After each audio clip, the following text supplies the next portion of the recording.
Photo జాగ్రత్తగా చూడండి. ఆ పాప చేతిలో ఆహారం ఉంది, వెనకాల రాబందు ఉంది. ఆ పాప అనుకుంటుంది రాబందు వచ్చి ఆహారాన్ని ఎత్తుకుపోతుందని దాచుకుంటుంది. కానీ పాపకు తెలియని విషయం ఏమిటంటే రాబందు చూసేది ఆహారం కోసం కాదు, ఆ పాప కోసమే అని. ఎందుకంటే తిండి సరిపోక ఆకలితో అలమటించి ఆ పాప చనిపోతే తిందామని.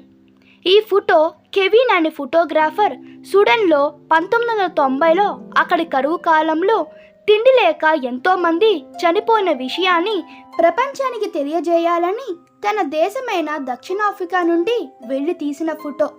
ఈ ఫోటోకు గాను కెవిన్కు చాలా గుర్తింపు వచ్చింది. సన్మానాలు చాలానే జరిగాయి. ప్రపంచంలో కెవిన్ పేరు మారుమోగిపోయింది. ఆయనను అభిమానిస్తూ ఎన్నో ఉత్తరాలు వచ్చాయి. సన్మానాలు చేసుకోవడానికి కూడా సమయం చాలక బిజీగా తిరుగుతున్న కెవిన్కు ఒకసారి ఫోన్ వచ్చింది. ఫోన్ ఎత్తగానే అవతలి వ్యక్తి ఆ పాప ఏమైంది సార్, బతుకుందా చనిపోయిందా అని అడిగాడు.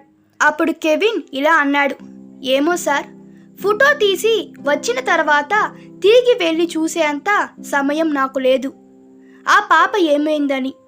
అప్పుడు అవతలి వ్యక్తి ఇలా అన్నాడు, ఆ రోజు అక్కడ ఉన్నవి 2 రాబందులు, ఒకటి పాప చనిపోతే తినేద్దామని చూస్తుంటే ఇంకొకటి కెమెరా పట్టుకుని కూర్చుంది అని ఫోన్ పెట్టేశాడు. ఆ మాట ఆయన మీద ఎంత ప్రభావం చూపిందంటే 1993లో ఆత్మహత్య చేసుకొని చనిపోయేంత. అప్పటికి ఆయన వయసు 33 సంవత్సరాలే.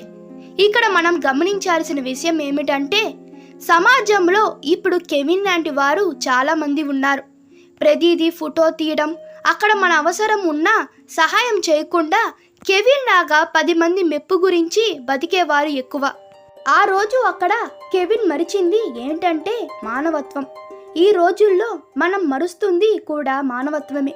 కాబట్టి మీలో ఉన్న కెవిన్ని చంపేయండి. ఈ వీడియో మీకు నచ్చినట్టయితే మీ అభిప్రాయాలు కామెంట్లో తెలపండి. Please like, share and subscribe to my channel. Thank you.